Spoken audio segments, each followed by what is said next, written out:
Hi friends, நம்ம இன்னைக்கு அப்பளம் கூட்டு எப்படி செய்யுதுன்னு பார்க்கலாம். இது கடலைப்பருப்பு மற்றும் பாசிப்பருப்பு சேர்த்து சுவையான அப்பளம் கூட்டு.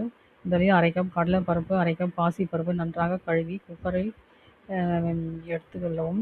அதனுடன் சிறிதளவு மஞ்சள் தூள் மற்றும் தேவையான தண்ணீர் சேர்த்து 3 விசில் வரும் வரை வேக விடவும். வெந்த பிறகு லேசாக கிளறி தனியாக எடுத்துக்கொள்ளவும். அதன் பிறகு ஒரு கடாயில் எண்ணெய் ஊற்றி அதில் கடுகு, சீரகம், உளுத்தம்பருப்பு, கருவேப்பிலை சேர்த்து தாளிக்கவும். அதில் நறுக்கிய வெங்காயம் 1, பச்சை மிளகாய் 2 சேர்த்து நன்றாக வதக்கவும். வேக வைத்த பருப்பை தேவையான உப்பு சேர்த்து நன்றாக கிளறவும்.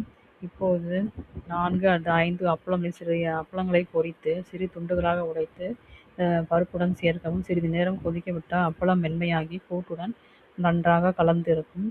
இறுதியாக தேங்காய் துருவல் சேர்த்து கிளறினால் சுவையான அப்பளக்கூட்டு தயார். இது புரதச்சத்து நிறைந்து உள்ளது, உடலுக்கு சக்தி தருகிறது. சூடான சாதத்துடன் சாப்பிட சுவையாக இருக்கும். வத்த குழம்பு போன்ற சுவையாக இருக்கும், சேர்த்து சாப்பிடும்போது சுவையாக இருக்கும். காய்கறி இல்லாத சமயத்தில் இதை செய்து பயன்பெறுவோம். தேங்க்யூ.